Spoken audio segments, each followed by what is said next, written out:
Hi everyone, welcome to Global Online. This is Ankita Sood. Paper one के final revision के लिए research aptitude के most expected questions की series आज मैं लेकर आई हूँ।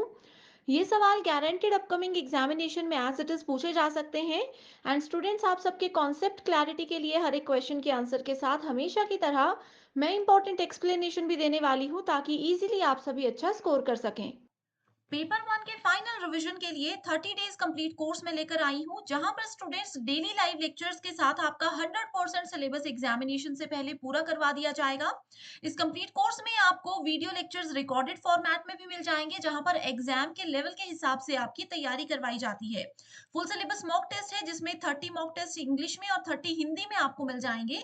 एग्जाम से पहले इन मॉक टेस्ट को अगर आपने अटेम्प्ट कर लिया तो गारंटी है कि आप 100 में से पेपर वन में 80 प्लस स्कोर कर सकते हो। एंड सबसे ज्यादा इंपॉर्टेंट है ये 5000 प्लस एमसीक्यू क्वेश्चन बैंक जिसमें यूनिट वाइज क्वेश्चंस को अरेंज किया गया है। एंड यकीन रखिए कि इस सीरीज के बाहर से एक भी क्वेश्चन आपको एग्जामिनेशन में देखने को नहीं मिलेगा। एंड सबसे अच्छी बात यह है कि 50% ऑफ इस न्यू बैच के लिए हम आपको दे रहे हैं। आप सभी को कोई भी डाउट्स है या ज्यादा इन्फॉर्मेशन चाहिए तो गिवन नंबर्स पर कॉन्टैक्ट कर लीजिए, लेकिन उससे पहले फ्री वीडियोस और मॉक टेस्ट को जरूर अटेम्प्ट करना जो कि आपको ग्लोबल ऑनलाइन ऐप पर मिल जाएंगे। ऐप डाउनलोड करने के बाद स्टोर सेक्शन पर आपको सर्च बार में कोर्स का नाम लिखना है। इस तरीके से आपको कोर्स मिलेगा। जैसे ही आप कंटेंट पर जाते हो आपके सामने फ्री वीडियोस है। सेपरेट मेरा कोर्स है जहां पर आप देख सकते हो कितने ज्यादा मॉक टेस्ट है। जितने भी क्लासेस रहते हैं उनके पीडीएफ आपको यहाँ पर मिल जाएंगे। नोट्स आपको अलग से बनाने की जरूरत नहीं पड़ेगी। एंड ये जो भी वीडियोस हैं ये बहुत सिंपल लैंग्वेज में बनाए गए हैं। एग्जाम ओरिएंटेड तैयारी करने में आपको बहुत ही ज्यादा हेल्प कर सकते हैं। तो स्टूडेंट्स, पूरी इंफॉर्मेशन के लिए आप सभी गिवन नंबर्स पर इजीली कांटेक्ट करके हमसे कांटेक्ट कर सकते हैं। फर्स्ट क्वेश्चन है, which of the following measures the consistency of same test over time. So इस क्वेश्चन में डायरेक्टली कहा गया है कि वो रिलायबिलिटी का कौन सा ऐसा टाइप होता है जिसमें हम सेम टेस्ट को बार बार थोड़े थोड़े समय के बाद कंडक्ट करते हैं ताकि हम उस टेस्ट की कंसिस्टेंसी को माप सकें, उसकी स्थिरता का परीक्षण ले सकें। ऑप्शंस है inter rater reliability, split item reliability, parallel form या फिर टेस्ट रीटेस्ट। सो देखो स्टूडेंट्स, इसमें एक चीज आपको ध्यान रखनी है। जैसे कि यहाँ पर कंसिस्टेंसी की बात की है तो पहले ही पता चल रहा है कि ये रिलायबिलिटी है। अब इसमें कहा है सेम टेस्ट ओवर टाइम, यानी कि एक ही टेस्ट को आप थोड़े थोड़े टाइम के बाद, थोड़ी थोड़ी देर के बाद कंडक्ट करवा रहे हो, ये देखने के लिए कि उसका जो रिजल्ट है वो स्थिर है या नहीं है। जैसे इसका एक एग्जाम्पल हमने लिया था कि अगर एक डॉक्टर के पास जाते हो आप अपना ब्लड प्रेशर चेक करवाने, तो डॉक्टर ये देखते हैं कि आपके ब्लड प्रेशर की स्थिरता है या नहीं। तो वो आपका टेस्ट कभी मॉर्निंग में करेंगे, फिर इवनिंग में भी करेंगे, एक्सरसाइज करने के बाद सेम टेस्ट होगा, एक्सरसाइज करने से पहले भी सेम टेस्ट होगा, ये जानने के लिए कि बीपी की कोई और रीजन है, बीपी बढ़ने या घटने का कोई और रीजन है, या फिर वो कंसिस्टेंट है। ठीक है, सो जब भी ऐसा टेस्ट होता है तो उसको कहा जाता है टेस्ट रीटेस्ट रिलायबिलिटी, यानी कि एक ही टेस्ट को बार बार कंडक्ट करवाना। सो करेक्ट आंसर है ऑप्शन नंबर 4। अगला प्रश्न है, which of the following depends on the judgement of the observer. Observer का मतलब यहाँ पर हम लोग रिसर्चर भी बोल सकते हैं। अब देखो, रिसर्चर ने अपने दिमाग में एक आइडिया लिया था किसी चीज का, यानी कि उन्होंने एक जजमेंट अपने माइंड में ऑलरेडी बना रखी है। तो हमें बताना है कि जजमेंट ऑफ ऑब्जर्वर की अगर बात करें तो वो किससे रिलेटेड होता है। Construct validity, face validity, content validity या फिर none of the above.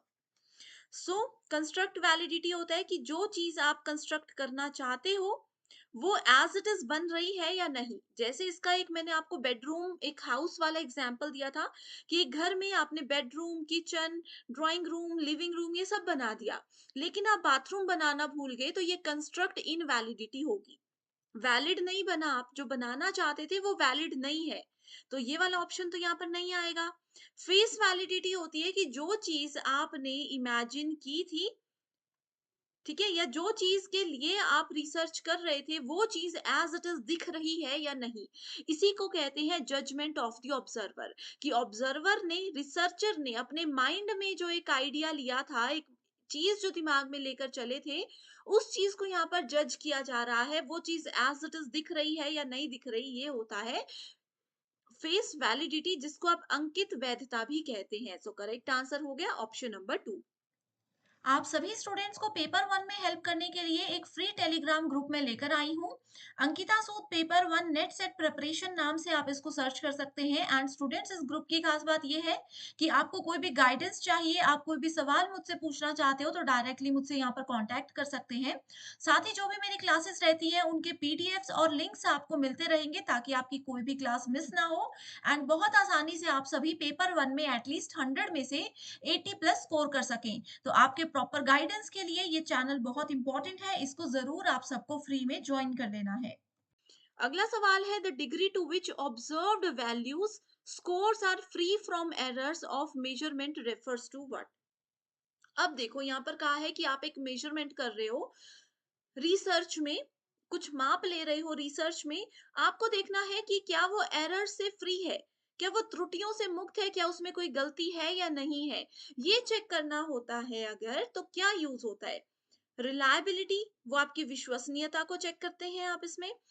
Content validity, construct validity या क्राइटेरियन वैलिडिटी। तो इस सवाल के लिए एक ट्रिक आपको ये बता रही हूँ कि देखो, वैलिडिटी हमें बोलता है कि जो कार्य हमें दिया गया है, क्या हम वही कार्य कर रहे हैं या हम किसी गलत ट्रैक पे चले गए हैं। तो वैलिडिटी तो यहाँ पर क्वेश्चन में बनता ही नहीं है स्टेटमेंट, तो ये तीन ऑप्शंस तो होंगे ही नहीं। तो डायरेक्टली आपको पता चल रहा है कि करेक्ट आंसर होगा रिलायबिलिटी, यानी कि विश्वसनीयता। अगला सवाल है, characteristics of good measurement are what. So good research भी आप बोल सकते हो, गुड मेजरमेंट के बेस्ट क्या हो सकते हैं कैरेक्टरिस्टिक्स। तो देखो, रिलायबिलिटी तो होगा, ये हमने पढ़ लिया है। वैलिडिटी भी होगा, ये भी हमने पढ़ लिया है। So one and four, so one and four यहाँ भी नहीं है, वन एंड फोर यहाँ भी नहीं है। सो अब देखते हैं थ्री ऑप्शन या फाइव ऑप्शन में से करेक्ट कौन सा है। तो थ्री हमें बोलता है ऑब्जेक्टिविटी, एंड ऑप्शन फाइव बोलता है प्रैक्टिकेबिलिटी, कि प्रैक्टिकल अप्रोच आपकी होनी चाहिए या फिर एक ऑब्जेक्टिव होना चाहिए कि रिसर्च आप क्यों कर रहे हो। सो दिखती सी बात है, ऑब्जेक्टिव आपका होना चाहिए लेकिन प्रैक्टिकल अप्रोच आपको फॉलो करना है। अपनी इमेजिनरी जिंदगी में नहीं जीना है, रिसर्च के दौरान एक प्रैक्टिकल व्यवहारिकता आपको फॉलो करनी है। सो इसलिए करेक्ट आंसर है option number one, four and five. Next है, Cronbach alpha is use to assess an instruments.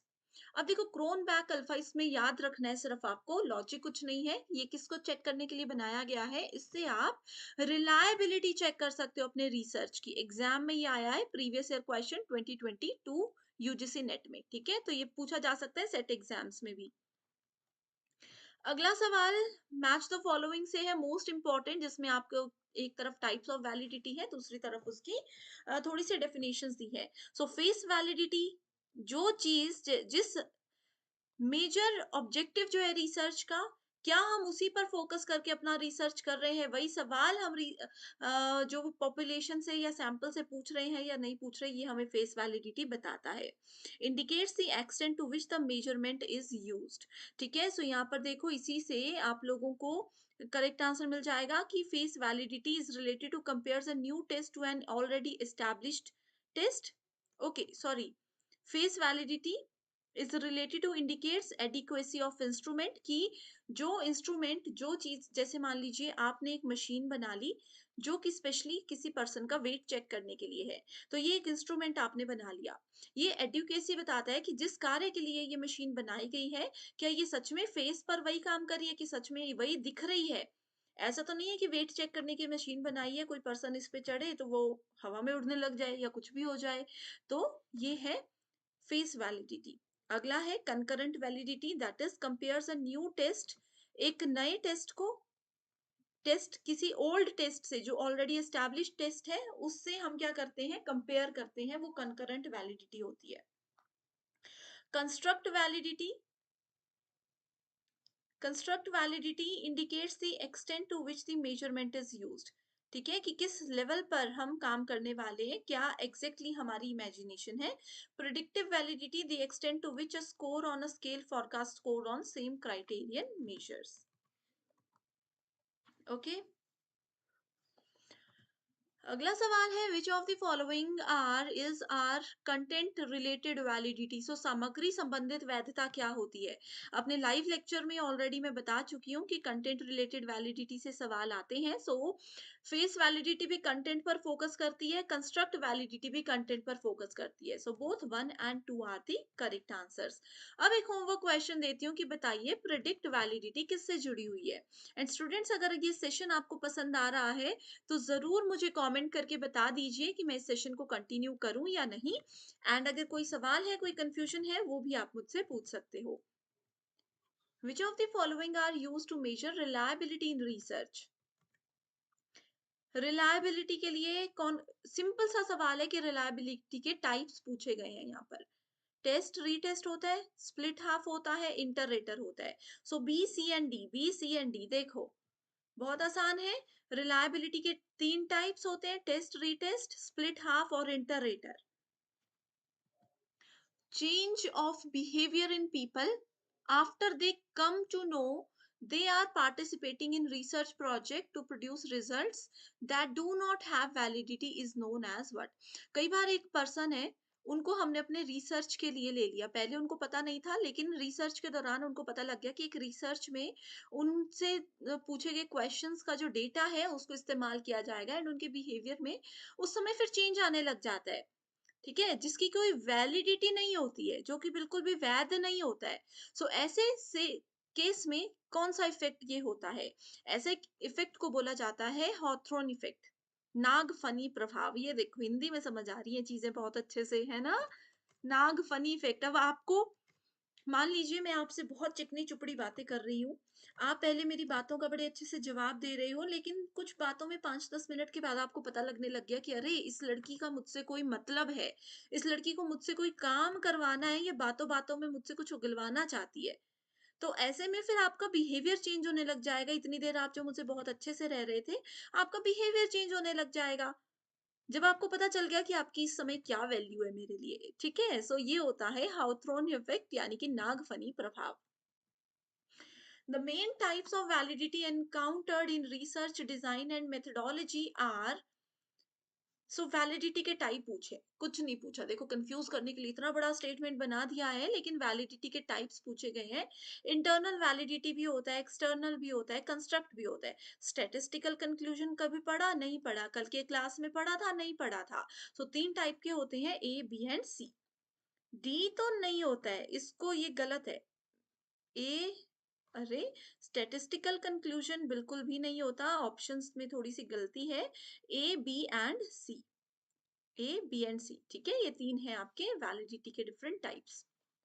इसके अलावा बल्कि हमारे पास इंटरनल होता है, एक्सटर्नल होता है, फेस होता है, कंस्ट्रक्ट होता है, कंटेंट वैलिडिटी होता है, लेकिन स्टैटिस्टिकल कंक्लूजन नहीं होता है। What is the accepted style of referencing in writing an educational research report. So जब भी आप एक एजुकेशनल रिसर्च कर रहे हो और उसकी रिपोर्ट आपको लिखनी है, सो कौन सा रेफरेंसिंग का स्टाइल आपको यूज करना चाहिए, ये इस क्वेश्चन में पूछा है। सो ऑप्शन पर जाने से पहले आपको बताती हूँ कि स्टाइल ऑफ रेफरेंसिंग क्या होता है। देखो कुछ हमारे पास रिसर्च के दौरान सेट ऑफ इंस्ट्रक्शंस होते हैं। जैसे कि अगर एक बुक की बात करें हम, एक बुक का टाइटल होता है, बुक के ऑथर होते हैं, बुक का पब्लिशर होते हैं, डेट ऑफ पब्लिश होता है किसी बुक का। तो ये सारे कुछ सेट ऑफ इंस्ट्रक्शंस हैं जो कि उस बुक के लिए कंपलसरी है। अब इनको किस सीक्वेंस में लिखना है, किस स्टाइल में लिखना है, ये हमें बताता है स्टाइल ऑफ रेफरेंसिंग। सो इस क्वेश्चन में डायरेक्ट पूछा है कि एजुकेशनल रिसर्च रिपोर्ट में कौन सा स्टाइल फॉलो करना चाहिए। ऑप्शंस है एमएलए, शिकागो स्टाइल या एपीए स्टाइल। ऑप्शंस लास्ट है none of the above. MLA का मतलब होता है modern language association, modern language association. So जितने भी आपके लैंग्वेज से रिलेटेड सब्जेक्ट्स होते हैं, जैसे आप संस्कृत में पीएचडी कर रहे हो, इंग्लिश लिटरेचर में पीएचडी कर रहे हो, उसकी रिसर्च रिपोर्ट अगर लिखनी है तो एमएलए स्टाइल को फॉलो किया जाएगा। ठीक है, वैसे शिकागो स्टाइल होता है जिसको हम सीएमएस भी बोलते हैं, शिकागो मैनुअल ऑफ स्टाइल्स इसको कहा जाता है। और तीसरा ऑप्शन है एपीए, जिसका फुल फॉर्म होता है अमेरिकन अमेरिकन साइकोलॉजिकल एसोसिएशन। ठीक है, अब इसका नाम ही आपको बता रहा है कि साइकोलॉजिकल, जैसे एमएलए में लैंग्वेज था तो ये लैंग्वेज से रिलेटेड सब्जेक्ट्स का फॉर्मेट बताता है। वैसे ही एपीए जितने भी साइकोलॉजी से रिलेटेड सब्जेक्ट्स हैं, साइंस से रिलेटेड सब्जेक्ट्स हैं या फिर आपके एजुकेशन से रिलेटेड सब्जेक्ट्स हैं, उनकी रिसर्च रिपोर्ट लिखने में आपको मदद करता है। सो करेक्ट आंसर आ गया यहाँ पर ऑप्शन नंबर 3। जैसे इस क्वेश्चन में एजुकेशनल पूछा है, वैसे ही अगर लैंग्वेज पूछा होगा या फिर लिटरेचर पूछा होगा या फिर ह्यूमैनिटी पूछा होगा, तो आंसर आपका एमएलए होगा। राइट, सो ये था बहुत important question. Second is in the APA style of referencing for a book, what is the following, which of the following would come in the end. So देखो मैंने आपको बताया एपीए हमने अभी डिस्कस किया, इसमें हम ऑथर का नाम भी लिखते हैं, बुक का टाइटल भी लिखते हैं, पब्लिशर की लोकेशन नहीं होती है, ये ऑप्शन पहले ही गलत है, और पब्लिशर का नाम भी होता है, ये सारी चीजें होती है, डेट ऑफ पब्लिश भी होता है कि कब आपकी बुक पब्लिश हुई थी।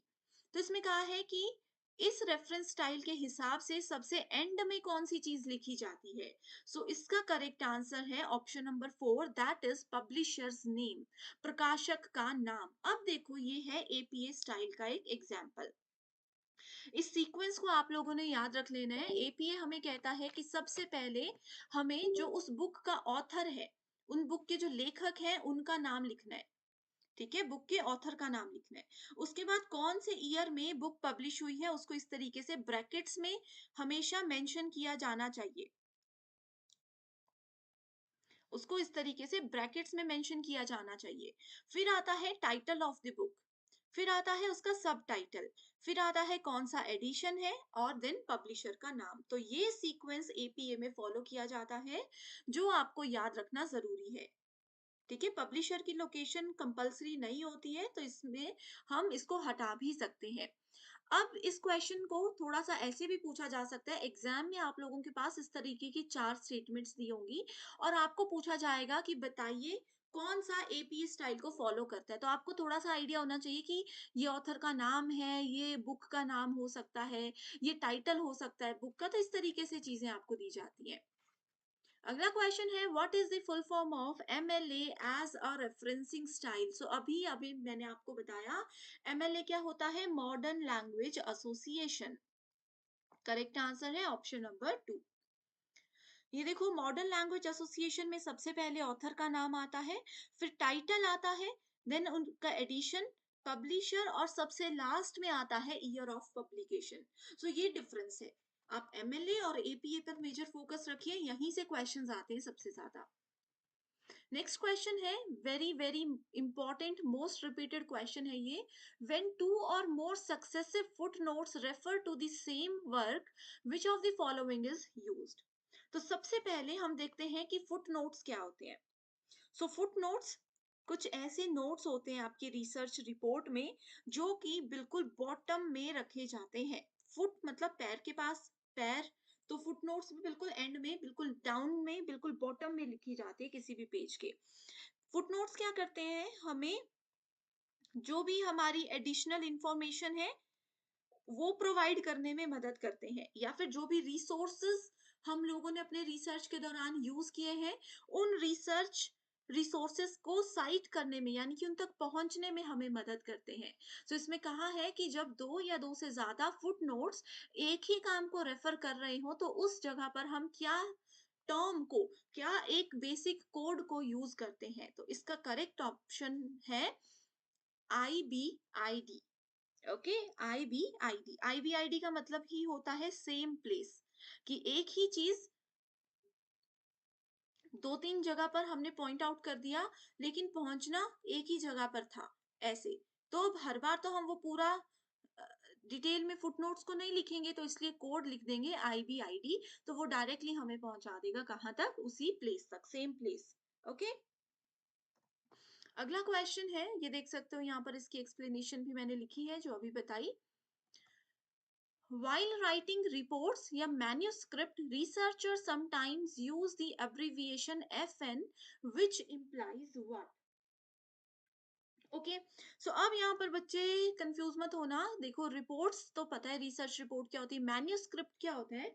मैन्यूस्क्रिप्ट आपके रिसर्च की एक फाइनल कॉपी होती है। ठीक है? आपके इसमें क्लियर क्लियर टाइटल, क्या-क्या मेथड्स आपने यूज़ किए रिसर्च में, उसकी एक फाइनल कॉपी जो होती है वो मैन्युस्क्रिप्ट या रिपोर्ट कहलाती है। इसमें कई बार ऑथर एफएन एक एब्रिविएशन, एक शॉर्ट की यूज़ करते हैं। इसका मतलब क्या होता है? Figure number, following number, final note या फुटनोट। सो देखो, वैसे तो यहाँ पर आंसर है फुटनोट, लेकिन बहुत सी बुक्स में आपको फिगर नंबर भी दिखेगा। जनरली होता क्या है, एफएन जो है वो जनरेट किया गया था फिगर नंबर के लिए ही, लेकिन बहुत सी जगह पर ऐसा देखा गया है कि फिगर नंबर के लिए वो एफआईजी या एफआईजीएन रेफरेंस को यूज करते हैं। तो एग्जाम में अगर ये क्वेश्चन आता है तो फुटनोट ही इसका करेक्ट आंसर होगा। ओके, नेक्स्ट है, which of the following is the main reason why researchers include a bibliography in their research report. So bibliography हमने कल भी देखा था थोड़ा सा कि बिब्लियोग्राफी स्टेप्स ऑफ रिसर्च में आता है। तो क्यों इसको इंक्लूड किया जाता है?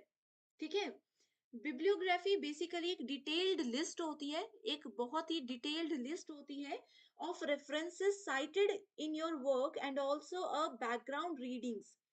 सिंपल लैंग्वेज में बोलते हैं, चलो ठीक है, बुकिश लैंग्वेज छोड़ दो, सिंपल लैंग्वेज ये बोलती है कि मान लीजिए मैं अपनी रिसर्च कर रही हूँ। अब मैं इतनी ज्ञानी तो हूं नहीं कि मुझे सब कुछ पहले से पता था। मैंने अपनी मदद करने के लिए कुछ बुक्स पढ़ी, book one, book two, book five books मैंने पढ़ ली, दो तीन वेबसाइट्स भी मैंने देख ली, दो तीन लोगों के लिटरेचर्स को भी मैंने रिव्यू कर लिया। ठीक है, तो बिब्लियोग्राफी में हम उन सब चीजों को मेंशन करते हैं। सो ऑप्शंस में देखो क्या क्या है, to impress readers with their extensive reading list. Reading list बढ़ाने के लिए तो ये बिल्कुल भी नहीं होती है। To make the report appear longer and more impressive, अपनी रिपोर्ट को बढ़ा चढ़ा कर दिखाने के लिए इसको यूज किया जाता है, नहीं। To provide readers with references for further research. अब कोई और रिसर्चर है, जैसे मान लीजिए रिसर्च का मेरा टॉपिक है एबीसी, अब इसी एबीसी टॉपिक पर अगले 2 साल के बाद कोई और पर्सन आकर रिसर्च करने चाहते हैं, तो उनको मेरे बुक में बिब्लियोग्राफी वाले सेक्शन में से ये आइडिया हो जाएगा कि अच्छा मैम ने कौन-कौन सी बुक्स पढ़ी थी, किस-किस बुक को उन्होंने बेस्ट मान करके रिसर्च अपना किया था, ताकि उनको अलग से वो रिसर्च ना करना पड़े। डायरेक्ट वो बुक में जाकर के देख सकते हैं। ठीक है? तो ये है इसका correct answer, option number 3। So students देखो, ये क्वेश्चंस इंपॉर्टेंट है। अगर आपको ये सीरीज पसंद आ रही है और आप चाहते हो कि इसी तरीके की एमसीक्यू सीरीज में कंटिन्यू करूं, तो मुझे एक बार ना कमेंट करके जरूर बता दीजिए। किसी सवाल में कंफ्यूजन है तो भी बता सकते हो, एंड कोई आपकी रिक्वेस्ट में पर्टिकुलर यूनिट है पेपर वन की, या पर्टिकुलर टॉपिक है जिसपे आप चाहते हो कि फटाफट से मैं उसको कंप्लीट करूं रिसर्च के साथ साथ, तो वो टॉपिक या वो यूनिट का नाम भी आप मुझे बता दीजिएगा, एंड मुझे मोटिवेटेड रखने के लिए कमेंट जरूर कीजिएगा। ठीक है, in which of the following formats research abstract is a must. शोध सार अनिवार्य होता है किसमें? सो रिसर्च एब्स्ट्रैक्ट क्या होता है? समरी होती है। आप लोगों को थीसिस तो सबको पता ही है, डिटेल में नहीं पता तो सुना तो सब नहीं होगा। थीसिस की जो ब्रीफ समरी होती है कि आपने अपनी थीसिस में क्या लिखा है, उसको आप लोग थोड़ा सा शॉर्ट वे में बताते हो, एक पैराग्राफ के फॉर्मेट। अब थीसिस तो बहुत बड़ी होती है, अब किसी के पास समय नहीं है कि पूरी थीसिस पढ़े, तो वो रिसर्च के एब्स्ट्रैक्ट को पढ़ लेगा। वो आपकी पूरी थीसिस, पूरा आपने जो 1-2 साल 5 साल लगाकर रिसर्च किया है, उसको 200 से 300 शब्दों में आपको बयान करना है, एक छोटे से पैराग्राफ में उसको प्रेजेंट करना है। तो ये कहाँ-कहाँ पर अनिवार्य होता है? Research article, seminar paper, thesis या research synopsis. So correct answer है ऑप्शन नंबर 1, 2 एंड 3। ये तीनों जगह पर रिसर्च एब्स्ट्रैक्ट जरूरी होता है। अब सवाल आता है, रिसर्च साइनॉप्सिस यानी कि सारांश क्या होता है? सभी बच्चों ने मास्टर्स की है, साइनॉप्सिस सबने लिखे होंगे। अब ये दे दिया मैंने आपके लिए एक होमवर्क क्वेश्चन कि बताइए साइनॉप्सिस क्या होता है। चाहे गूगल पे सर्च करो, चाहे बुक से देखो, लेकिन कमेंट जरूर करना, क्योंकि पेपर में इसमें से एज इट इज डेफिनेशन आती ही है। Next है assertion reason based question. Format and styles of referencing in research thesis are formal requirements. So ये बोल रहा है कि जो भी हम styles वगैरह यूज करते हैं, ये एक फॉर्मल रिक्वायरमेंट होती है। ये हमारे कॉलेज वाले हमें बोलते हैं कि भाई ये कंपलसरी ही है, औपचारिक आवश्यकता है। तो ये बिल्कुल सही कहते हैं। दूसरा है, formal requirements and their observance help promote standardization and objectivity. इसमें बोला है कि इसको फॉर्मल रिक्वायरमेंट इसलिए कहा गया है एंड फॉर्मल रिक्वायरमेंट ये होती है कि एक स्टैंडर्ड मेंटेन करने में, किसी भी चीज का स्टैंडर्ड मेंटेन करने में, और हमारा क्या उसका ऑब्जेक्टिव है, क्या उसका मेजर पॉइंट है, उसको रिप्रेजेंट करने में हमें मदद करता है। सो करेक्ट आंसर है ऑप्शन नंबर वन कि both the statements are absolutely true and the correct answer here is option number one. Next is the personalistic style of writing a research report are permissible in which of the following research। अभी तक देखो हम styles में MLA, APA, CMS ये सब पढ़ रहे थे। अब इसमें बोला है पर्सनलाइज स्टाइल कि आप अपने हिसाब से रिसर्च रिपोर्ट में स्टाइल कर सकते हो, अपने हिसाब से कुछ भी चीजें लिख सकते हो। लेकिन ये कौन सी रिसर्च की फील्ड में आपको परमिशन मिलती है? कौन सी रिसर्च आपको बोलती है कि जैसा आपका मन है वैसे ही रिसर्च रिपोर्ट आप लिखो? बहुत से कॉलेज, बहुत सी यूनिवर्सिटीज भी ऐसी होती हैं जो आपको बोलती हैं कि जैसा आपका मन है आप उस तरीके से रिसर्च रिपोर्ट लिख सकते हो। Grounded theory, experimental, participant, historical या केस स्टडी रिसर्च। सो इसका आंसर है grounded, participant observation based research और केस स्टडी मेथड। ठीक है, अगला है स्टेटमेंट बेस्ड क्वेश्चन है, there is no difference between format and style of writing and referencing in a thesis and research article. अब देखो इसमें बोल रहा है कि ये कोई भी डिफरेंस नहीं होता है, तो ये तो बिल्कुल गलत है, क्योंकि फर्क होता है। राइटिंग, हम कैसे थीसिस और रिसर्च राइटिंग में क्या स्टाइल फॉलो कर रहे हैं, क्या फॉर्मेट फॉलो कर रहे हैं, उनमें डिफरेंस है, ये हमने अभी पढ़ा। एमएलए और एपीए का मैंने एग्जांपल बताया था कि दोनों में डिफरेंस होता है। स्टेटमेंट दो बोलती है research ethics and it's observance is mandatory for all the researcher researches. ठीक है, रिसर्च की नैतिकताओं को फॉलो करना, रिसर्च के जो बेसिक रूल्स हैं, ईमानदारी और ये सब चीजें, इनको अच्छे से फॉलो करना और ऑब्जर्वेंस करना अच्छे से, ये हर एक रिसर्च में मैंडेटरी होता है, अनिवार्य होता है। तो बिल्कुल सही है ऑप्शन नंबर टू। सो करेक्ट आंसर क्या हो गया? स्टेटमेंट वन गलत है, स्टेटमेंट टू करेक्ट है। The following is research ethics that a researcher should follow. यानी कि निम्नलिखित में से शोध की नैतिकता वो कौन सी है जो कि एक शोधकर्ता को बहुत ही ज्यादा स्ट्रिक्टली से फॉलो करनी ही चाहिए। सबसे पहले आपको सिंपल सा ये पॉइंट याद रखना है कि रिसर्च एथिक्स कुछ ऐसे रूल्स होते हैं जो कि एक रिसर्चर को फॉलो करने होते हैं। अगर एक रिसर्चर उन रूल्स को फॉलो नहीं करेगा तो हो सकता है उनको आगे रिसर्च करने का मौका ना दिया जाए, हो सकता है उनको जो अभी तक भी उन्होंने काम किया है वो सब भी रद्द कर दिया जाए। तो इसीलिए रिसर्च एथिक्स बहुत जरूरी होते हैं। ये हमें बताते हैं, ये एक रिसर्चर को बताते हैं कि कैसे ईमानदारी से, कैसे आप पूरे अच्छे तरीके से शोध को कर सकते हो। ऑप्शंस है ऑनेस्टी, जैसे मैंने अभी बताया, एक रिसर्चर को ईमानदारी से काम करना चाहिए। अगला है रिस्पेक्ट द इंटेलेक्चुअल प्रॉपर्टी, यानी कि बौद्धिक संपदा का सम्मान करें। अब देखो आपकी रिसर्च के दौरान अगर आप कोई चीज यूज कर रहे हो, कोई मेजरमेंट के लिए टूल यूज कर रहे हो, तो यूज करने के बाद उसको पूरे सम्मान के साथ संभाल कर रखें। ऐसा नहीं है कि आपने उस टूल को यूज किया और फिर फेंक दिया या छोड़ दिया या तोड़ दिया। तो ये भी बहुत इंपॉर्टेंट होता है। पब्लिश दी डेटा रिस्पॉन्सिबली, यानी कि जो भी आपके रिसर्च का डेटा है, रिसर्च के डेटा का यहाँ पर मतलब है रिसर्च का जो रिजल्ट आया है उसको बहुत ही ज्यादा जिम्मेदारी के साथ प्रकाशित करें। अब देखो स्टूडेंट्स क्या होता है, मान लीजिए आप एक रिसर्च कर रहे हो, आपके केमिकल से रिलेटेड रिसर्च है, दो केमिकल्स मिलाकर आपकी रेंज आ रही है 0.8 से लेकर के 0.10।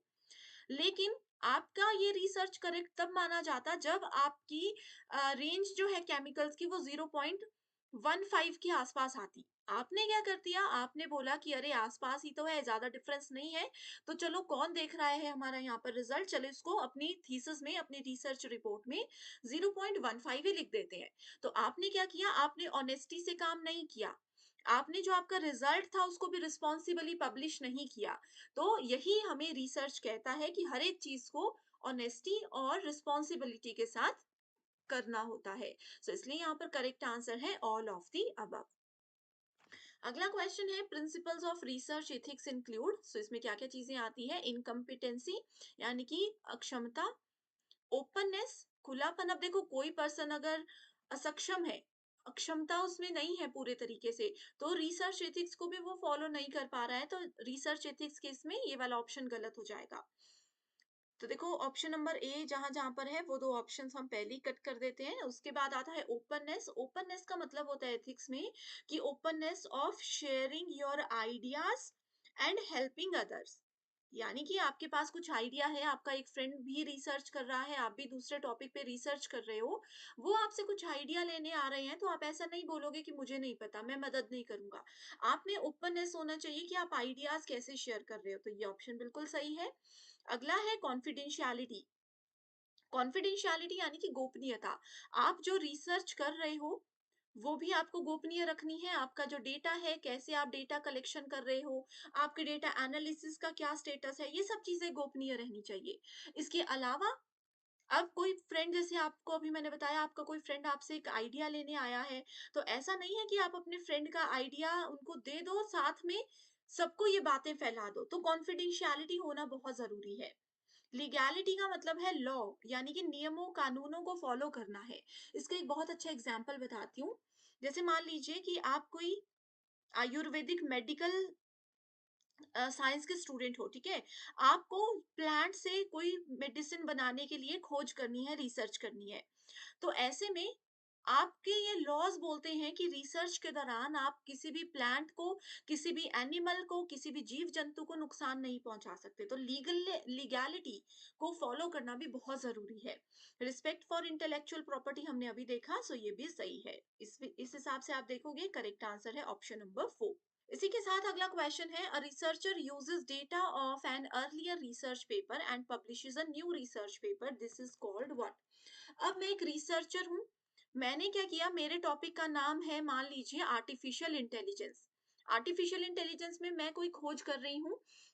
मैंने क्या किया, ऑलरेडी किसी दूसरी कंट्री का एक पर्सन है, एक कंप्यूटर साइंस साइंटिस्ट है, उन्होंने सेम टॉपिक पर ऑलरेडी रिसर्च किया था। मैंने उनका रिसर्च पेपर उठाया, उनकी पब्लिश जो उन्होंने ऑलरेडी चीजें की थी उनको उठाया, और एज इट इज अपना नाम लेकर इस्तेमाल कर लिया। तो ये मैंने क्या किया, ये मैंने अनएथिकल काम कर लिया, अनैतिक काम कर लिया। ठीक है, सो ऐसा बिल्कुल भी नहीं किया जा सकता रिसर्च के दौरान। अगला है, identify the unethical practice of a researcher from the following. यानी कि शोधकर्ता के अनैतिक आचरण को पहचाने। अवॉइड प्लेजरिज्म, यानी कि साहित्यिक चोरी से जो बचता है, डुप्लीकेशन को अवॉइड कर देता है, अवॉइडिंग रिलायबल इंफॉर्मेशन, या फिर अवॉइडिंग मैनिपुलेशन। देखो, एक रिसर्चर अगर हेर फेर नहीं करता, वो हेर फेर से बच रहा है, तो इसका मतलब है वो एथिक्स को फॉलो कर रहा है। हमें अनएथिकल ढूंढना है। तो ये वाला ऑप्शन क्या है, ये एथिक्स को फॉलो करता है। इसके बाद प्लेजरिज्म का मतलब होता है डुप्लीकेसी, ये दोनों का एक ही मतलब है, ठीक है? प्लेजरिज्म का मतलब होता है डुप्लीकेसी। अब मान लीजिए कि मैं आपको बोल रही हूँ कि स्टूडेंट्स, मैं अपने आपको कंप्यूटर साइंस के नोट्स बेचने वाली हूँ, मैंने एक बुक लिखी है। आप बोलोगे कि मैम ने बुक लिखी है तो बहुत अच्छी होगी, चलो इसको खरीद लेते हैं। लेकिन जब आप वो बुक पढ़ते हो या बुक देखते हो, तो आपको पता लगेगा कि मैंने एज इट इज वो इंटरनेट से किसी एक बड़ी सी फेमस वेबसाइट से as it is content copy paste करके बुक अपनी छाप दी है। तो ये क्या होगा, ये डुप्लीकेसी होगी, साहित्यिक चोरी होगी। तो ये भी क्या है, अगर एक पर्सन अवॉइड करता है, ये चीजों को फॉलो नहीं करता है, तो ये भी एथिक्स ही होंगे। और हमें अनएथिकल कहा है, तो ये है ऑप्शन नंबर 3, कि जो विश्वसनीय जानकारी है वो उस जानकारी में भी गड़बड़ घोटाला कर रहा है, उनको अवॉइड कर रहा है। A research scholar, while submitting his or her thesis, did not acknowledge the preface, the help and support of the respondents of questionnaires used. This will be called an instance of what? अब देखो, आपने एक research किया, आपने उस research के दौरान किसी बुक से हेल्प ली थी, आपने किसी से क्वेश्चंस पूछे थे, किसी बड़ी बुक से रेफरेंस लिया था, उन सब चीजों को आपने जब सबमिट किया अपनी थीसिस में, उन चीजों को मेंशन ही नहीं किया। तो ऐसे में क्या कर रहे हो आप? आपने अनएथिकल एक्ट यहाँ पर फॉलो किया, अनैतिक कार्य आपने किया है। बाकी ये जो टेक्निकल लैप्स है और विलफुल नेग्लिजेंस है, इनको हम आगे क्वेश्चन में डिस्कस करेंगे, ठीक है? लैक ऑफ रिस्पेक्ट बहुत जरूरी होता है, लेकिन थीसिस में तो लैक ऑफ रिस्पेक्ट को हम नहीं लिख सकते, तो अनएथिकल एक्ट ये होता है। आई होप स्टूडेंट्स, अभी तक के जो क्वेश्चंस हमने किए हैं, यहाँ से आप बिल्कुल अच्छे से समझ गए हो कि रिसर्च एथिक्स क्या होता है। एंड ये जो क्वेश्चंस है, इनके अलावा ज्यादा कुछ एग्जाम में आएगा भी नहीं। Research ethics are the guidelines that a researcher should follow while conducting research. बिल्कुल सही है। रिसर्च एथिक्स कुछ ऐसी चीजें होती हैं, कुछ ऐसी गाइडलाइंस होती हैं जो कि आपको रिसर्च के दौरान फॉलो करनी ही चाहिए। Research ethics helps and educates researchers to follow ethical standards. ठीक है, इनके नैतिक मानकों का पालन करने में ये आपको मदद करता है और शिक्षित करता है। क्या ये स्टेटमेंट सही है या ये गलत है, या फिर सिचुएशन सिचुएशन पे डिपेंड करता है? अभी तक आई होप आप समझ गए हो कि रिसर्च एथिक्स क्या होता है, उसकी डेफिनेशन ये रही बिल्कुल सही। इसको नोट कर लीजिए, वीडियो को पॉज करके इस डेफिनेशन को नोट कर लीजिएगा, ठीक है।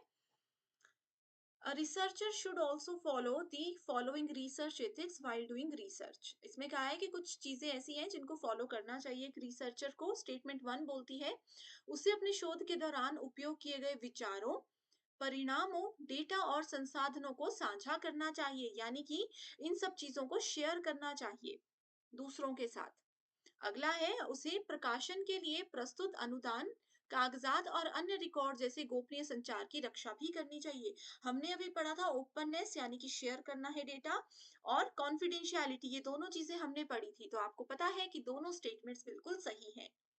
इन दोनों में डिफरेंस आई होप समझ गए हो इस क्वेश्चन से, कि क्या क्या अपने आइडिया भी शेयर कर सकते हो, रिजल्ट और डेटा शेयर कर सकते हो दूसरों के साथ थोड़े बहुत, लेकिन आपकी क्या क्या ग्रांट्स हैं, आपके क्या क्या पेपर है, आपने क्या सबमिट कर दिया, कहाँ कहाँ से आप डेटा कलेक्ट कर रहे हो, कौन कौन सी बुक्स आपने पढ़ ली है, ये चीजें किसी के साथ शेयर नहीं करनी।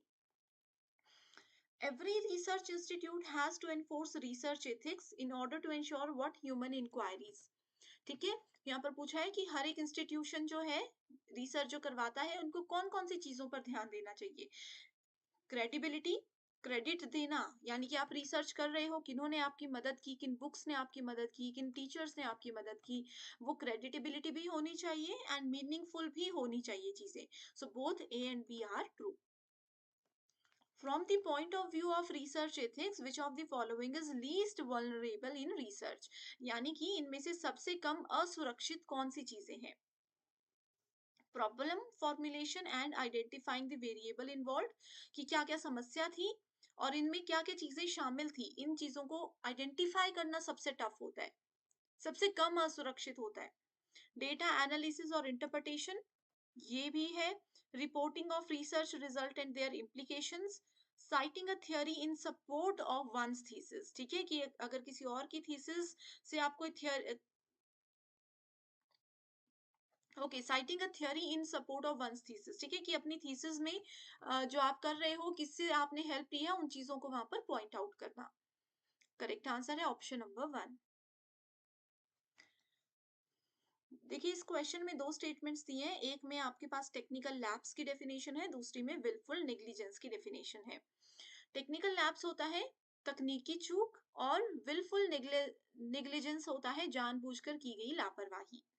तो टेक्निकल लैप्स बोलता है, is in research could mean not following the accepted norms of research such as sticking to a particular formatting style or chapter scheme। ठीक है, टेक्निकल लैब्स बोलता है कि भाई आपको बताया जा रहा है कि आप अपना एग्जाम्पल दिया गया है कि अपना जो थीसिस का फॉर्मेट है या आपकी स्कीम जो है, उनकी चीजों को थोड़ा सा बदलो, थोड़ा सा अच्छा करो, आपके गाइड ने आपको बताया, लेकिन आप उन चीजों को सुन ही नहीं रहे हो। आपने जो करना है आप वही कर रहे हो अपने पेपर वर्क में। सो ये टेक्निकल लैब्स होता है। विलफुल नेग्लिजेंस बोलता है, it could mean being knowingly negligent of rules और रेगुलेशंस में है कि जानबूझकर आप क्या कर रहे हो, गलतियां कर रहे हो। आपको बताया गया था कि आपका रिजल्ट अगर 0.8 आ रहा है तो आपको 0.8 ही लिखना है, 0.15 आप उसको नहीं कर सकते। फिर भी आप क्या कर रहे हो, जानबूझकर वो लापरवाही कर रहे हो, गलतियां कर रहे हो। तो ये है दोनों की डेफिनेशन, जो कि बिल्कुल सत्य है। Closed ended questions are a category of which type of research. So देखिए, पहले आपको ये बताती हूँ कि रिसर्च में हमारे पास दो टाइप्स के क्वेश्चंस होते हैं, जिसमें पहला होता है ओपन एंडेड क्वेश्चन और दूसरा होता है क्लोज्ड एंडेड क्वेश्चन, जिसके बारे में यहाँ पर बात की गई है। सो ओपन एंडेड क्वेश्चंस वो होते हैं जिसका आंसर हम ओपनली देते हैं। ओपनली आंसर देने का मतलब है कि डिटेल्ड एक्सप्लेनेशन के साथ यहाँ पे हम किसी भी क्वेश्चन का आंसर देते हैं। And closed type of questions वो होते हैं जिसमें हमें डिटेल में नहीं जाना, जैसे कि एमसीक्यूज या फिर ट्रू फॉल्स टाइप के क्वेश्चंस। ओके, सो ये ओपन एंडेड और क्लोज एंडेड क्वेश्चंस होते हैं। अब यहाँ पर पूछा है कि किस रिसर्च के अंदर ये आते हैं, क्वालिटेटिव, क्वांटिटेटिव, एथनोग्राफिक या फिर सर्वे रिसर्च। सो इस क्वेश्चन में देख सकते हैं आप लोग, सही आंसर है option number 2, that is quantitative research. Quantitative research जो होता है ना, ये हमें बोलता है कि आपको शॉर्ट फॉर्म में बिल्कुल पॉइंट टू पॉइंट जाकर के आंसर देना है, लेकिन वहीं पर क्वालिटेटिव रिसर्च हमें बोलता है कि आपने जो भी रिजल्ट फाइंडिंग्स निकाली है उसके साथ जो भी आपके इमोशंस हैं उसको आप यहाँ पे डिटेल में भी प्रेजेंट कर सकते हो। सो इसलिए सही आंसर है ऑप्शन नंबर 2। नेक्स्ट क्वेश्चन है, exploring the ideas and formulation of hypothesis is done in which type of research. Okay, so देखिए रिसर्च में जैसे आज हम क्वालिटेटिव और क्वांटिटेटिव की बात कर रहे हैं, तो रिसर्च हमें बोलता है कि सबसे पहले आपके माइंड में जो भी आइडिया है उसको अच्छे से समझो, उसके बाद उसको आप एक्सप्लोर करो, ठीक है। उसी आइडिया के बेसिस पर फिर बोला जाता है कि आपको हाइपोथेसिस यानी कि परिकल्पना जनरेट करनी है। ये हमने स्टेप्स ऑफ रिसर्च में पढ़ा था। इसके बाद क्या बोला जाता है, इसके बाद बोला जाता है कि जो भी आपने आइडिया को एक्सप्लोर किया या हाइपोथेसिस किया, उसको फिर आती है टेस्ट करने की बारी। ओके, सो यहाँ पर ये वाले जो दोनों काम होते हैं, ये आपका क्वालिटेटिव रिसर्च करता है या क्वांटिटेटिव रिसर्च करता है। तो इस क्वेश्चन का सही आंसर है option number 2, that is qualitative research. So पहले हम क्वालिटेटिव रिसर्च करते हैं जिसमें हमें आइडिया मिल जाता है कि हम क्या रिसर्च करेंगे, उससे रिलेटेड हम क्या क्या काम कर सकते हैं, और वो सब करने के बाद, वो सब डिसीजन लेने के बाद हम क्वांटिटेटिव रिसर्च की ओर जाते हैं, जो कि हमें उन्हीं सब चीजों को टेस्ट करने में भी मदद करता है और साथ ही हमें हमारा रिजल्ट भी प्रेजेंट करने में मदद करता है। नेक्स्ट क्वेश्चन है, both qualitative and quantitative research are concerned with what. So options हैं data reduction, artificial settings, uniformity of data और सोशल फैंटेसी। तो इसका सही आंसर है, एक कॉमन टर्म होती है दोनों टाइप के रिसर्च में, जो कि है डेटा रिडक्शन। सो डेटा रिडक्शन क्या होता है, जब भी देखिए स्टूडेंट्स हम क्वांटिटेटिव और क्वालिटेटिव डेटा को एनालाइज करने जाते हैं, ठीक है, उस समय एनालाइज करते समय कुछ स्टेप्स होते हैं, कुछ सीक्वेंसेस होते हैं जिनको हमें फॉलो करना होता है। सो data reduction qualitative and quantitative research के एनालिसिस के दौरान हमारा फर्स्ट स्टेप होता है, जो हमें बताता है कि जो भी आपका डेटा है या जो भी आपकी रिसर्च फाइंडिंग्स है उसकी समरी क्या है, इसकी कुछ इंपॉर्टेंट टर्म्स क्या है, ठीक है, एंड आपकी रिसर्च की थीम क्या है, ये सब चीजें प्रेजेंट करने को ही डेटा रिडक्शन कहा जाता है। नेक्स्ट क्वेश्चन है, relics such as fingerprints are considered credible by which of the following research methodology। so fingerprints जो है, अब किसी रिसर्च के दौरान अगर हम लोगों के फिंगरप्रिंट्स ले रहे हैं तो वो रिसर्च का कौन सा एक अच्छा मेथड माना जाता है, एक्सपेरिमेंटल, क्वांटिटेटिव, हिस्टोरिकल या फिर डिस्क्रिप्टिव। सो जब भी आप लोग फिंगरप्रिंट्स यूज करते हो रिसर्च में, तो इसका मतलब है हम क्वांटिटेटिव डेटा यानी कि मात्रात्मक अनुसंधान का प्रयोग कर रहे हैं, उसके नियमों का प्रयोग कर रहे हैं। टू स्टेटमेंट्स गिवन है, पहली बोलती है कि quantitative research is typically highly structured whereas qualitative research approach is invariably unstructured. ठीक है, तो ये देखिए यहाँ पर मैं हाईलाइट कर देती हूँ आपके लिए, क्वांटिटेटिव स्ट्रक्चर्ड होता है, क्वांटिटेटिव अप्रोच आपका स्ट्रक्चर्ड अप्रोच यहाँ पर माना गया है। ओके, एंड इसी के साथ क्वांटिटेटिव रिसर्च जो है वो अनस्ट्रक्चर्ड माना गया है। ये स्टेटमेंट बिल्कुल ट्रू है। क्यों ट्रू है, क्योंकि क्वांटिटेटिव रिसर्च को स्ट्रक्चर्ड अप्रोच का दूसरा नाम कहते हैं एंड क्वालिटेटिव रिसर्च का दूसरा नाम अनस्ट्रक्चर्ड होता है। अनस्ट्रक्चर्ड ये क्यों होती है, क्योंकि देखिए जो भी डेटा, जो भी रिजल्ट्स हम क्वालिटेटिव रिसर्च में निकालते हैं उसको प्रेजेंट करने का एक प्रॉपर फॉर्मेट नहीं होता। तो जब भी हम क्वालिटेटिव रिसर्च में डेटा निकालते हैं, अपने रिजल्ट्स निकालते हैं, तो उसको बाद में क्वांटिटेटिव रिसर्च में जरूर यूज करना पड़ता है, क्योंकि क्वांटिटेटिव रिसर्च ही हमें एक फॉर्मेट देता है कि हम कैसे अपने डेटा को, अपने रिजल्ट को एक स्ट्रक्चर्ड फॉर्मेट में प्रेजेंट करें। ओके, तो ये वाली स्टेटमेंट सही है। एंड दूसरी स्टेटमेंट देखिए क्या बोलती है, ये स्टेटमेंट बोलती है both quantitative and qualitative research are concerned with data reduction. अभी हमने पढ़ा, ठीक है, तो ये वाली स्टेटमेंट भी क्या है, ट्रू है, तो इसलिए सही आंसर है ऑप्शन नंबर 1। नेक्स्ट है हमारे पास types of research and research propose. Applied basic quantitative and qualitative research. Okay, so basic research क्या होता है, जिसमें हम नॉलेज ले लेते हैं, कुछ भी चीजें आप पढ़ रहे हो लेकिन आपको पता नहीं है कि वो चीज आप रियल लाइफ में कब यूज करोगे, बस अपना नॉलेज बढ़ाने के लिए आप वो चीज को पढ़ते हो या वो नॉलेज लेते हो, उसको बोलते हैं बेसिक रिसर्च, यानी कि फंडामेंटल या फिर प्योर रिसर्च। ठीक है, सो प्योर रिसर्च की करेक्ट डेफिनेशन है कंट्रीब्यूशन टू नॉलेज, अपने ज्ञान में थोड़ा सा आपको यहाँ पर योगदान देना है। सो बी को जब हम थर्ड से मैच करेंगे तो देखिए एक ही ऑप्शन है हमारे पास, ऑप्शन नंबर बी। ठीक है, अप्लाइड रिसर्च बोलती है to find practical solution to everyday issues, रोजमर्रा के जीवन में जो छोटे मोटे इश्यूज रहते हैं वो अप्लाइड रिसर्च में आते हैं। Then we have quantitative research, it goes with focus on objective assessment, कि क्या हमें हमारा ऑब्जेक्टिव था उसको असेसमेंट करना। एंड क्वालिटेटिव रिसर्च करता है, एक्सप्लोर करता है और कॉन्सेप्ट्स को डिस्क्राइब करने में हमें मदद करता है। तो सही आंसर है ऑप्शन नंबर 2।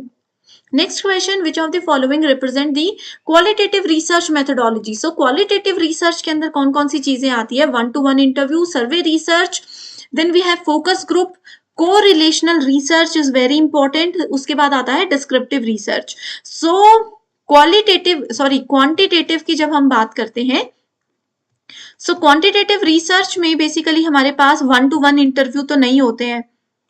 ठीक है, 1-to-1 इंटरव्यू नहीं होते हैं, सर्वे रिसर्च होता है, ग्रुप फोकस होता है, ये फोकस ग्रुप्स इसमें होते हैं। ठीक है, को रिलेशनल रिसर्च होता है और डिस्क्रिप्टिव भी नहीं होता है। तो B, C and D, that is option number 3 is the correct answer.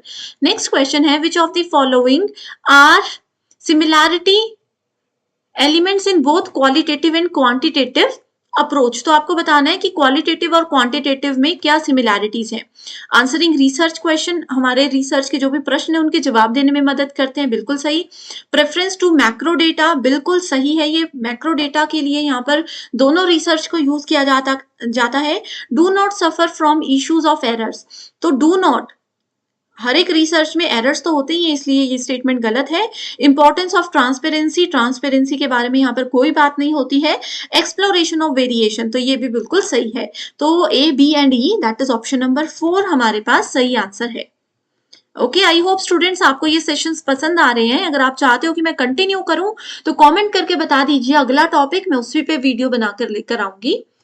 और रोज शाम को 6 बजे अब से हमारी यूट्यूब पर ये वीडियो रहेगी एंड लाइव भी 6 PM रहेगा हिंदी इंग्लिश स्टूडेंट्स के लिए। Okay, which of the following are considered major types of qualitative research question. So qualitative research question के मेजर टाइप्स होते हैं नॉन पर्पसिव, ये नहीं होता।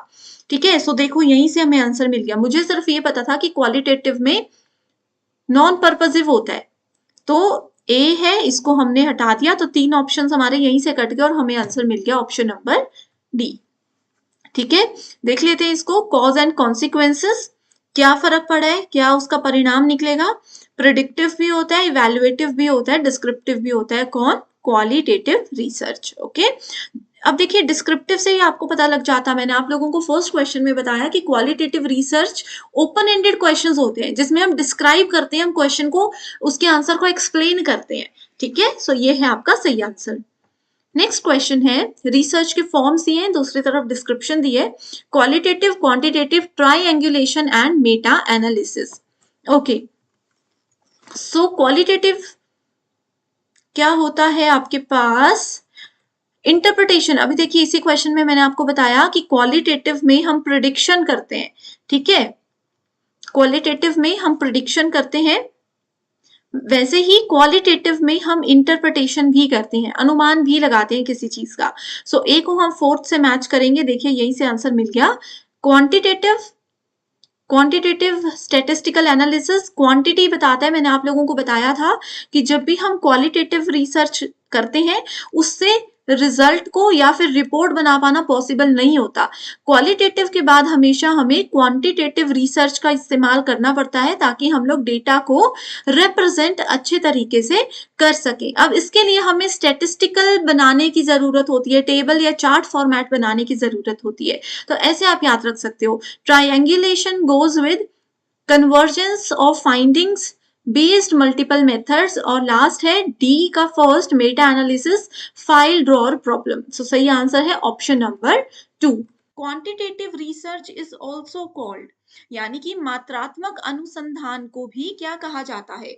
अब देखो, जब भी हम लोग क्वांटिटी की बात करते हैं, इसका मतलब है हम यहाँ पर नंबर्स की बात कर रहे हैं। अगर ये चीज आप समझ गए तो आपके लिए क्वेश्चन बहुत आसान हो जाएगा। ओके, सो ऑप्शंस है एंथ्रोग्राफिक अप्रोच यानी कि नृवंश विज्ञान दृष्टिकोण, अनस्ट्रक्चर्ड अप्रोच असंरचित दृष्टिकोण, डिस्क्रिप्टिव अप्रोच वर्णनात्मक दृष्टिकोण, और स्ट्रक्चर्ड अप्रोच यानी कि संरचित दृष्टिकोण। सो यहाँ पर देखो, क्वांटिटेटिव मैंने आपको बताया कि नंबर्स के साथ काम किया जाता है, किसी की भी क्वांटिटी। अब जैसे मेरे पास मान लीजिए कि 5 बॉटल्स है, तो इसका मतलब ये क्या है कि हम क्वांटिटी की बात कर रहे हैं, इसकी क्वांटिटी 5 है। ओके, सो क्वांटिटेटिव रिसर्च बेसिकली एक स्ट्रक्चर्ड अप्रोच होता है, संरचित दृष्टिकोण होता है। इसको याद रखने का एक ट्रिक मैं बताती हूँ। देखो, जो भी नंबर्स हम यूज करते हैं, कभी भी आप कुछ पढ़ रहे हो, आप नंबर्स लिख रहे हो, तो हमेशा आपको पता होता है ना कि 1 2 3 4 5 एक सीक्वेंस में ही रहता है। एक प्रॉपर इसका स्ट्रक्चर ही होता है जो हमने बचपन से पढ़ा है। कभी आपने नंबर्स ऐसे लिखे हैं 1 10 2 4 5 6 ऐसे पढ़े हैं? कभी भी नहीं पढ़े होंगे। सो जब भी हम नंबर्स की बात करते हैं, जब भी हम क्वांटिटेटिव रिसर्च की बात करते हैं, तो directly go for structured approach. Okay, and इसके अलावा हमारे पास एक और मेथड होता है क्वालिटेटिव। क्वालिटेटिव क्या करता है? क्वालिटी बताता है किसी चीज की, और क्वालिटेटिव हमेशा अनस्ट्रक्चर्ड अप्रोच होता है। तो ये क्वेश्चन एग्जाम में ऑलरेडी पूछा जा चुका है, एंड क्वालिटेटिव का अगले एग्जाम में पूछा जा सकता है। ओके, अब कभी भी अब कभी भी अगर हम लोगों से मैथमेटिकल मॉडल या मैथ से रिलेटेड परिकल्पना की बात की जा रही होगी क्वेश्चन में, तो आपने बिना सोचे समझे क्वांटिटेटिव पे क्लिक कर देना है, क्योंकि क्वांटिटेटिव का मतलब होता है हमेशा नंबर्स के साथ जुड़ा हुआ। Okay, next question is the research stream of immediate application is conceptual research, action research, fundamental research या एम्पिरिकल रिसर्च। यानी कि जो तत्काल आवेदन की अनुसंधान धारा होती है, वो किस पे डिपेंड करती है, वो किसके ऊपर आधारित होती है। देखो, ये हमने बेसिक क्वेश्चंस वाले या बेसिक थ्योरी वाले सेशंस में भी पढ़ा था। एक ऐसा रिसर्च जिसमें पूछा गया है, एक ऐसा रिसर्च इसमें पूछा गया है जिसको हम, अगर एकदम से प्रॉब्लम हो रही है, हमें कहीं पर हम फंस चुके हैं, तो इमीडिएटली उसको इस्तेमाल किया जा सकता है, इमीडिएटली उसको यूज किया जा सकता है। ओके, तो ऐसा कौन सा रिसर्च है? ऐसा रिसर्च होता है सिर्फ और सिर्फ एक्शन रिसर्च। अब देखो, कई बार ऐसा होता है ना कि कोई प्रॉब्लम में फंस जाते हैं, तो हमें उस वक्त जरूरत नहीं होती, उतना समय नहीं होता कि हम सोचें, किसी को कॉल करें। हमें क्या करना होता है? एकदम से कुछ एक्शन लेना होता है। चाहे फिर वो एक्शन हमें एंड तक पहुंचाए या किसी नुकसान में पहुंचाए, वो उसके रिजल्ट की अलग बात रहती है। लेकिन कभी भी तत्काल अगर हमें कुछ करना हो, तो हमेशा हमें हेल्प करता है एक्शन रिसर्च। ठीक है, एक्शन रिसर्च क्या होता है? साइक्लिक होता है नेचर में, यानी ये एक सर्कल के फॉर्मेट में ये काम करता है। एंड एग्जाम में बहुत बार पूछा गया है कि एक्शन रिसर्च के कितने स्टेप्स होते हैं। सो इसके 4 स्टेप्स होते हैं। कौन कौन से? Plan, act, observe and reflect. तो ये जो 4 फेजेस हैं, ये इस तरीके से घूमते हैं: प्लान, एक्ट, ऑब्जर्व, रिफ्लेक्ट।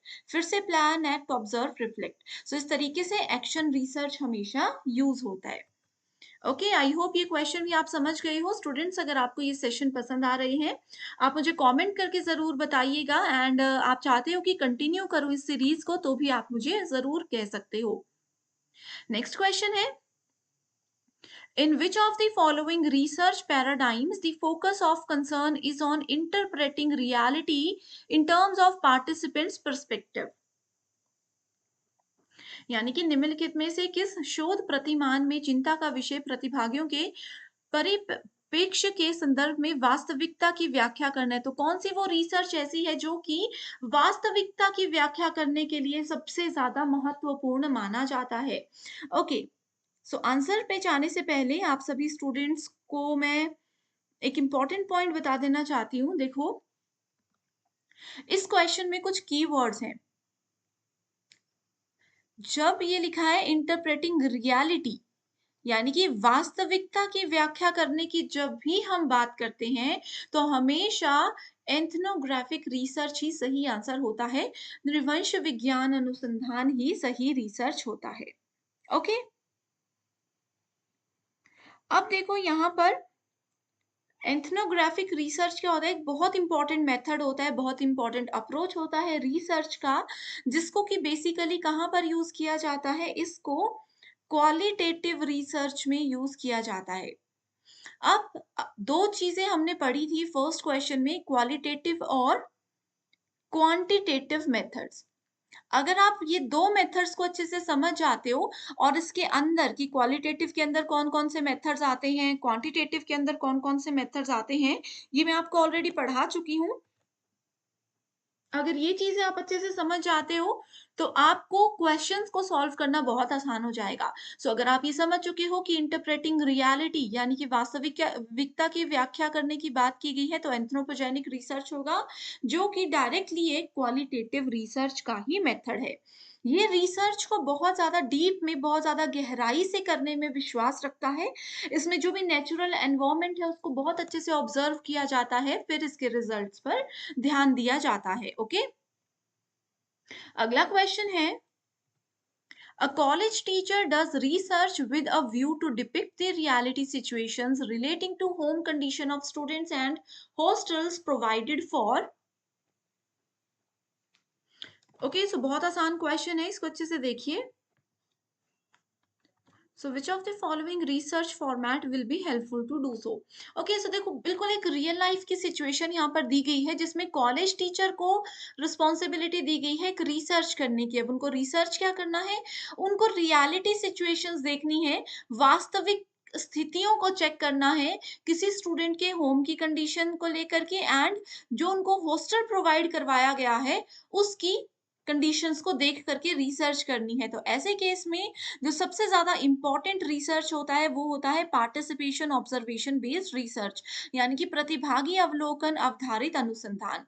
एक जो उसमें पार्टिसिपेट कर रहा है, यानी कि जो स्टूडेंट है, कोई एक ऐसा स्टूडेंट जिसको हम एग्जाम्पल के रूप में ले रहे हैं, उस स्टूडेंट को अच्छे से ऑब्जर्व करेंगे, फिर उनकी कंडीशन को हम समझने की कोशिश करेंगे ऐसे केस में। सो करेक्ट आंसर है ऑप्शन नंबर 3।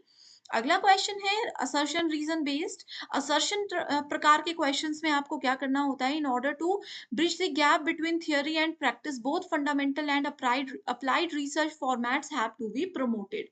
ओके, सो इसमें देखो ये कहा गया है कि अगर हमें थ्योरी, किसी चीज की थ्योरी भी पढ़ाई जाती है, आपको प्रैक्टिकल भी करवाया जाता है, दोनों चीजों के बीच में अगर हमें गैप जो है वो उसको चेक करना है, फंडामेंटल और अप्लाइड रिसर्च दोनों के फॉर्मेट में इसको प्रमोट किया जा रहा है, ऐसा इधर कहा गया है।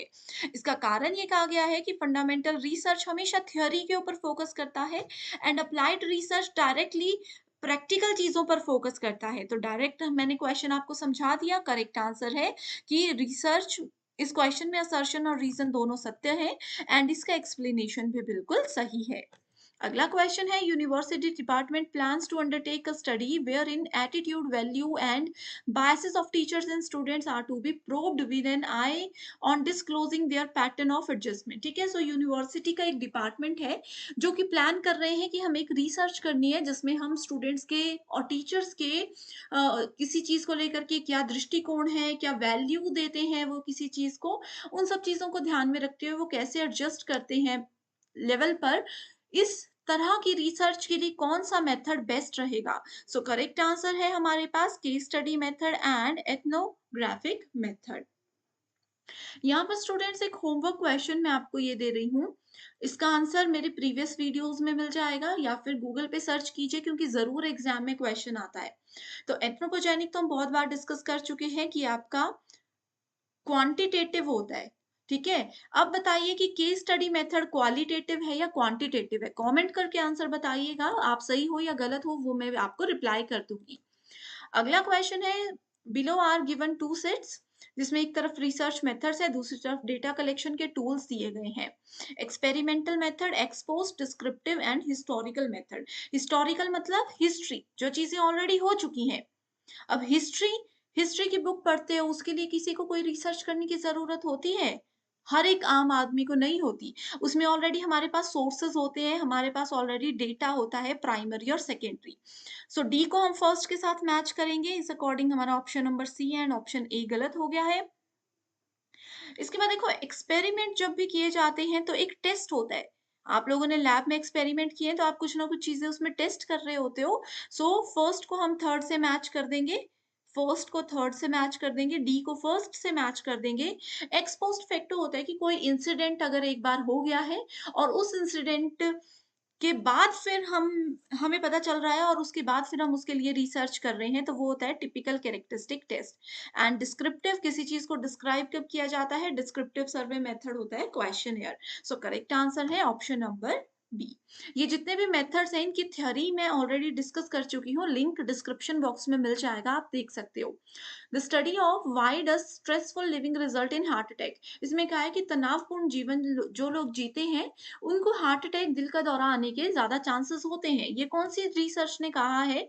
ये एक्सप्लेनेटरी रिसर्च ने कहा है, व्याख्या की है, यानी कि बहुत से लोगों को हार्ट अटैक आ रहे थे मान लीजिए, तो फिर उसके बाद उन्होंने रिसर्च किया कि कौन-सी एज के लोगों को अभी बहुत हार्ट अटैक आ रहा है। फिर उन सभी लोगों की जो डेली रूटीन है, उस पे रिसर्च किया गया। उनका क्या शेड्यूल रहता था, क्या उनके ईटिंग हैबिट्स रहते थे, कैसे वो खाते-पीते थे, वो सब चीज़ों पे रिसर्च की गई और फिर उसको एक्सप्लेन किया गया कि ये कारण है, अगर वो तनावपूर्ण जीवन जी रहे थे, जिसके कारण उनको हार्ट अटैक हुआ था।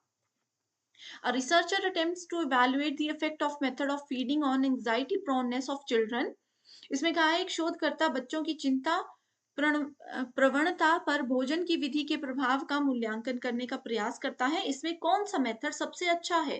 तो इसमें एक्स पोस्ट फैक्टो मेथड है। अब देखो मैंने क्या बताया कि कोई इंसिडेंट हो चुका है, कुछ प्रॉब्लम में हम फँस चुके हैं, उसके बाद हम उस पे रिसर्च कर रहे हैं। सो इसमें क्या हुआ इस केस में, एक बच्चा ऑलरेडी एंग्ज़ायटी हो चुकी है उनको, वो परेशान, बहुत कन्फ्यूज़ और ऐसे मेंटली डिस्टर्ब रहने लग गया है, वो ऑलरेडी उस कंडीशन में जा चुका है। उसके बाद हम उस चीज़ पे रिसर्च कर रहे हैं कि ये हुआ क्यों था? तो वो होगा ex post facto method, okay? So इस तरीके से चीज़ें आपको याद रखना आसान हो जाती हैं एंड आज का हमारा लास्ट क्वेश्चन है। एक तरफ इंटरव्यू के टाइप्स दिए हैं जो कि रिसर्च में मदद करते हैं और दूसरी तरफ उसके मीनिंग दिए गए हैं। स्ट्रक्चर्ड, अनस्ट्रक्चर्ड यहाँ पर आएगा आंसर्ड, ठीक है? इसको यहाँ पर लिखना है फ़ोकस्ड और क्लिनिकल इंटरव्यूज़। सो इधर डायरेक्टली देख लेते हैं। स्ट्रक्चर्ड इंटरव्यू होते हैं प्री डिटरमाइंड, एक क्वेश्चंस होते हैं जो कि पहले से डिटरमाइन किए गए होते हैं, वो एक स्ट्रक्चर्ड इंटरव्यू होता है। अनस्ट्रक्चर्ड होता है जो कभी भी ले लिया जाता है, वो बहुत फ्लेक्सिबल होता है। फ़ोकस्ड इंटरव्यू होते हैं, किसी पर्टिकुलर क्वेश्चन पे या पैटर्न पे उसमें ध्यान दिया जाता है एंड क्लिनिकल इंटरव्यूज़ होते हैं जिसमें किसी एक पर्सन की व्यक्तिगत जीवन का अनुभव उनसे पूछा जाता है। ओके, सो आज हमने मेथड्स ऑफ टीचिंग के 10 क्वेश्चंस के साथ लगभग हर एक प्रकार को डिस्कस कर दिया है। आई होप आपको ये सेशन पसंद आया है। अगला टॉपिक क्या चाहते हो या कोई भी डाउट अगर आपको यहाँ पर रह गया है, कुछ भी डाउट, कोई भी क्वेरी माइंड में आपके चल रही है, बेझिझक मुझे कमेंट करके बता दीजिए। So thank you so much everyone for watching this video and I wish you all the very best.